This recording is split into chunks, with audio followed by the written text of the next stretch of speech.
it's my pleasure to be here and kind of be a guest on your podcast. So all pleasures, man. Ap- Thank you.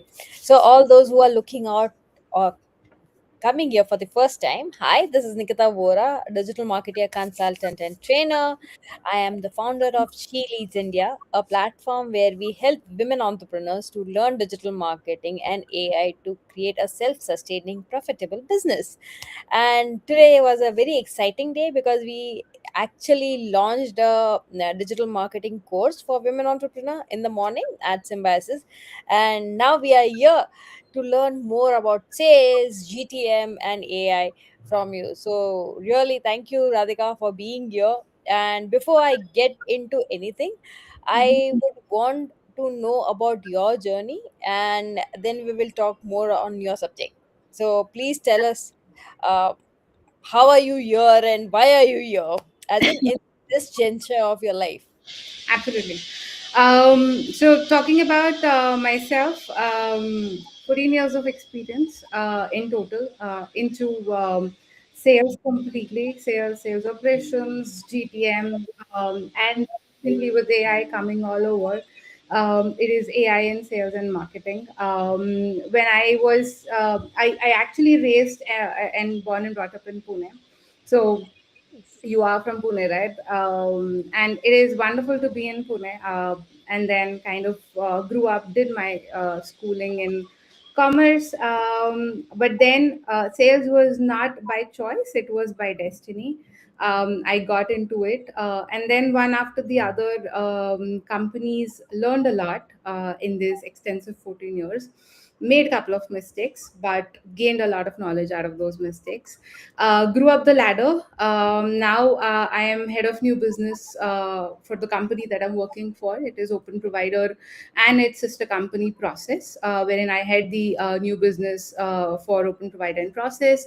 We also overlook the GTM strategy, wherein we kind of look how we kind of get more kind of strategies to get more new accounts optimized for Open Provider and Process.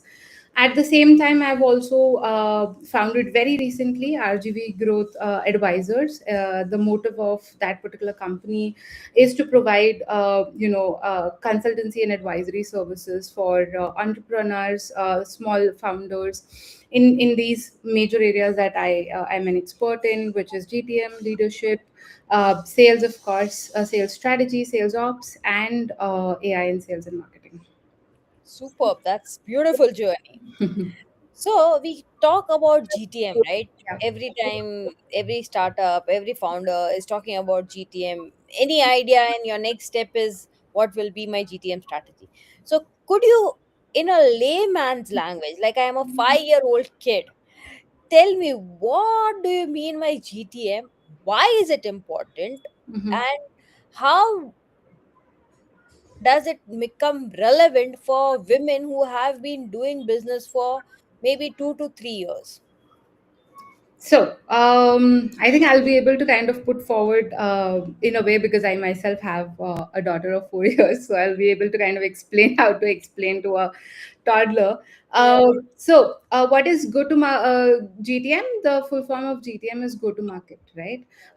We normally in professional words say go to market strategy, right? It is very, very pivotal for any founder who launches their product or service in the market, right?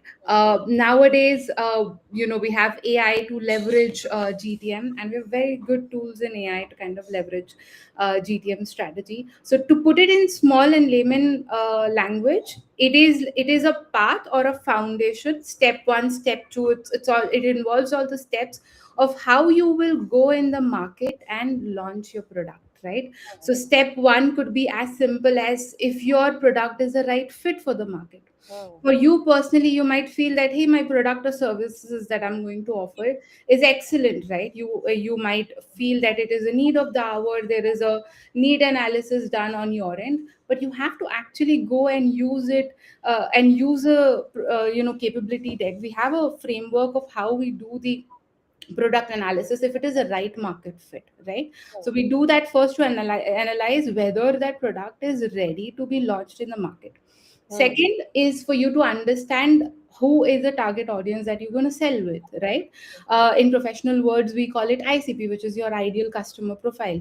You have to identify your niche customers. It doesn't make sense that you just go and launch a product and you go and sell it to anyone and everyone. It might not be useful for anyone who is not your ideal customer profile. So all your targeting, all the investments that you do in marketing and sales will not be profitable if you don't have that ICP in place, right? So you will find, you identify the right product fit. Second, you do the ICP. Third, you decide what geography you want to kind of go ahead. Like, for example, there are certain geographies, certain territories that you want to target. Then later it comes all about marketing. What is the marketing strategy that you want to use to kind of get it live? There are a lot of marketing ways that you can get your product there. And then, of course, you would need the sales team at some point. How would you get that sales team involved? Step one, step two, how many people you're going to hire? What is the process? What is are they going to do end to end? All of those, right? So, in short, it is like an end to end life cycle stage of how are you going to launch your product till how are you going to scale it, because you might have some goals assigned for your business, like 1 year goal, 5 year goal, or a 10 year goal. So it is a step by step plan on how you will be achieving those goals and creating smaller steps to achieve it. Mhm. So, when is the right time to explore this? Because when I know I have a product market fit, Mm-hmm. but I don't have resources, or I have resources, but validation of idea has not happened, Mm-hmm. or I have few customers, but scaling up does not look viable. So, Mm-hmm. what is the right stage, and what will be the right mindset um, to adopt and analyze what kind of GTM should I have? Right. So, assuming that this particular situation, ideally the right time is a start, right? When you actually do all your, when Mhm. you have an idea in your mind and when you're doing all this legal analysis to set up your company, you have to Mhm. do your GTM right itself there. That is the ideal time, right? But assuming your current situation and example that you've given, that let's assume there is a business already running for 1 year, but they are not able to scale or achieve their goals, what they have set, then that itself is a right time for them to get a GTM analysis done. It could be either internal. We have a lot of GTM strategies that you strategists out there working, that you can get on a freelance basis, or you can hire a GTM specialist if you have the budgets in place, and then get the analysis done. Mhm. So just to answer to your question, there is no fixed time or the right time to do that. The moment you feel there is a gap, you are not getting that conversions or the revenue that you are targeting, which means you need a help, which is ideally first doing a GTM analysis if you have not done, then going step by step, then getting a marketing analysis done if you're targeting the right marketing tools, technologies out there, and then doing a sales analysis. What is the gaps there? Super. So you have said that there have been now fancy tools in AI which can actually help you or become a helping hand uh, for your GTMs. Could you shed more light on one, how AI plays a role in GTM? Mhm. What are few tools if you can recommend, or ask us to check them out? If you could just answer this. Sure.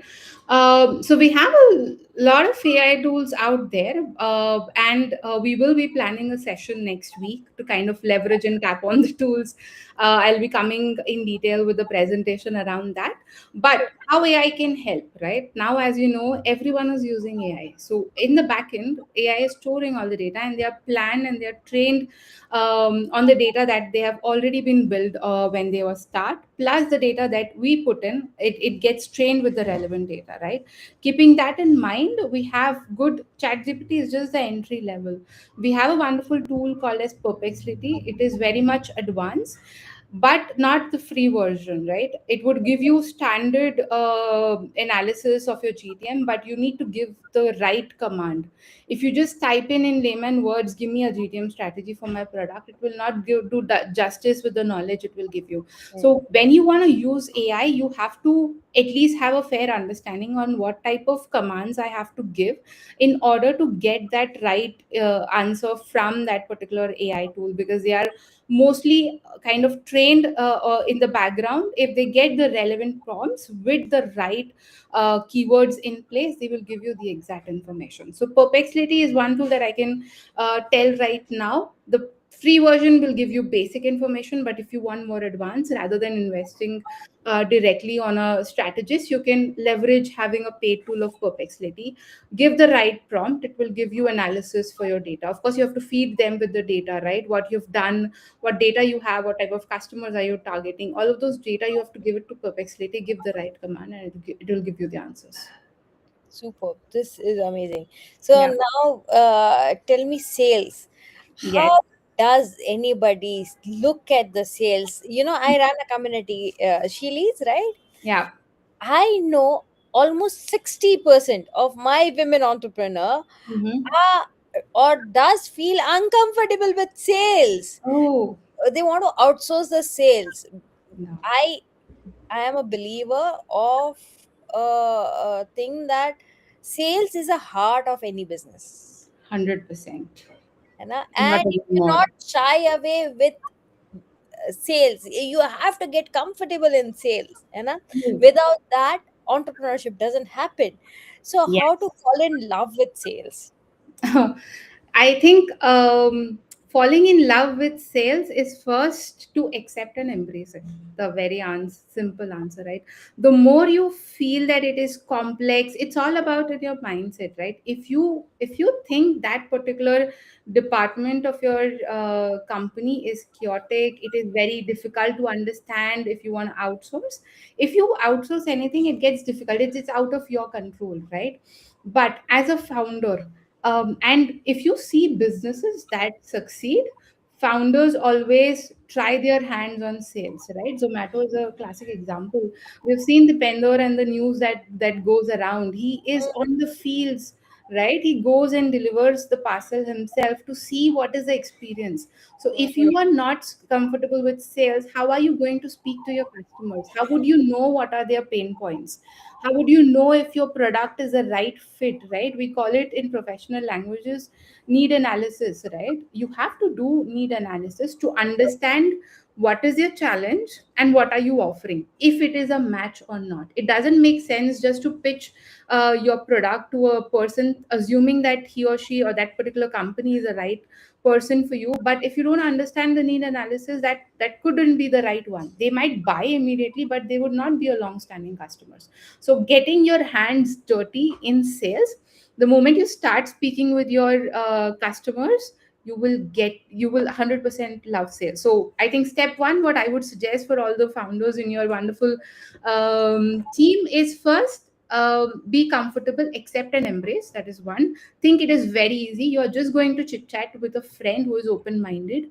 That person is going to share his particular challenge that you're facing, and you have to identify the challenge the person is describing. Is that something you can solve with your product or services you're offering? If the answer is yes, you go ahead and sell your product. If the answer is no, then you politely and very professionally part your ways from that customer, because we need to have value in both sides. Mm, Yeah. absolutely. That's so amazing. Now, my question to you is, uh, I am not comfortable showing my face in front of my camera. Okay. Again, this is not me. I'm representing my community and talking. I love camera. See, I know, I know. so Beautiful lady here. yeah. So the thing I wanted to share is nowadays I feel that there is a lot of pressure on founders to be in front of camera in Yeah. order to sales. How much of this is correct? Is it a myth, or do this have any weightage, or what are your thoughts on it? So let me put it in a way, right? Let's assume you are a customer, right? You want to go ahead and buy a product or services, and you see in that buying process, the founder or the CEO of that company is involved, Hmm. having those discussions with you. You would feel valued, and you will feel, oh, this is a good example, and I'm having a different experience wherein a founder and a C-level person is interacting with me. Mm, So that is a answer to your question, right? Having interactions, and if you are on a video call, professionally, it is not respectful if you are off camera, right? Because the other person, the customer, has made time to come to you to know more about your product. So it is your ideal respectful way that you turn on your camera and you speak to the customer, right? I had this issue at the start of my career, because when I started with remote work, I used to work mm, offline, right, in offices until COVID hit. mm, When COVID hit, we went remote. I mm, personally had this issue, right, coming on camera. But then it is important, because assume you are on camera and the other person is off camera. Whom mm, are you going to do your eye contact and speak, right? So you have to get comfortable. What I did, I assume that it is my friend or a family member that I'm speaking. I just have to be myself, no kind of accent or anything. Just normally speak with that person. So mm. that way, it really helped me to kind of get out of that zone of camera fear, and now here I am, right? I'm very comfortable with speaking with anyone remotely, on a video camera or on a front. It really helps in your public speaking skills. Super. I promise these are my last three questions. Okay. Sure.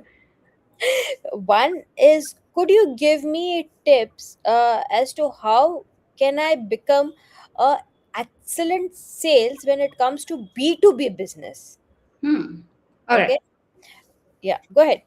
So, to be very precise, three tips to be an excellent B2B sales is one, knowing your product in and out, right?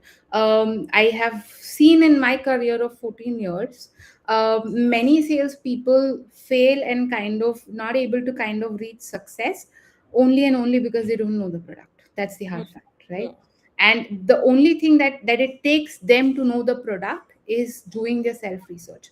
They might ask the company, I want more product sessions and all of those, and the company does it. But if you are not invested in knowing the product, it will not help. So tip number one, know the product in and out. That's how you would be able to do need analysis better. Second, do the right, I mean, if you are doing outbound, finding the right relevant customers, you have to stick to your ideal customer profile, right? If you have done your GTM right, you would know your ideal customer profile and try to reach out only to those peoples and not anyone and everyone. That is tip number two. Tip number three, if you've got through all this initial cycles of sales and you've got the customer on meeting, make the most out of it. So you have to polish your probing skills. mm, That's how you will be able to do your need analysis. And that call, which we call discovery call, which is the initial level call with your customer, that is a decision whether it is a relationship going forward or we are parting ways. mm. Yeah. Nice. Super. My second last question is, Mhm. if I have to build a empire or build a small business, okay, I'm not looking out for a fancy startup. What I'm doing is I'm making a pickle, Mhm. okay, and I am doing it only in, say, mango season. Mhm. I want only 100 customer. Mhm. Because beyond 100 customer, I will not be able to serve them. I True. don't have those resources or team or whatsoever, right? Mhm. So, in that case scenario, when I know that I have my limits, how should I approach my sales? Right. Very important, right? That is the goal that you have set, right? You have set a goal that I could only cater to 100 customers, and that is your goal. It could be you have to decide a time frame, right? Right. Like for example, for first 3 months, I will only cater for 100 customers. If the duration is fixed, that is your first plan to decide your go to market. So again, coming back to your answer to your question, a go to market plan is important. So you have identified your product, you've identified the duration and the target. The next thing that you have to do is the very simple thing. As your founder, you don't want to spend too much in marketing and all of those stuff. Leverage the network, right? What you do is simply try to be a part of your, if you're living in a society or if you're living in a community, have amazing, amazing out your product to them. Try to sell it to your own network. Get responses from them, right? You would start to kind of publicly show, you probably set up stalls in your apartment or in the society. Kind of now we have community kind of stalls that happen now in common, right? You can, it's a very common to kind of set up your store there. Of course, give them a little bit. Of course, it's a little bit of a marketing involved, which kind of give you something. So with your pickle, you can have some freebies that you can share, right? Of course, think around value of that freebie that you're going to provide to them. It should not be like something which is not useful for them. So provide them with some freebies that would get you some customers, and then do a word to and that would help you to have a word to mouth marketing, right? So that is one way of doing that. Second, I think Amazon Business Place, it is very common nowadays. You can reach to the entire nation through Amazon, and Amazon also provides you with marketing platform. So put your product there. It is very nominal. It will not cost you much. Least investment and able to reach the entire country. So leverage all the platforms available there, and leverage the niche audiences and your friends and family. That would easily get you 100 customers in next 3 months. My last question to you is, what is that one message you Mhm. would like to give to women entrepreneurs, especially the ones who are yet to get comfortable with sales? Mhm. If you want to be successful, girls, you have to get your hands dirty on sales. If you don't, then you might be able to kind of be successful. But if you want to be really ambitious and successful in your business, then sales is the core, and then comes next, right? Your marketing, product, finance, all of those department comes next. First, get your hands dirty in sales. Talk to your customers. You'll be able to get more insights. You won't believe that. Just try it out and let me know. Superb. Thank you, Radhika. I had a lovely time having a conversation and I look forward to next week's learning. Yes, Thank you for sparing your time. And yeah, good night. 100%. It was my pleasure to be here, Nikita, and it's an absolute good thing that you're doing. You're empowering women. So good wishes for you, Thank you. and we will meet next week.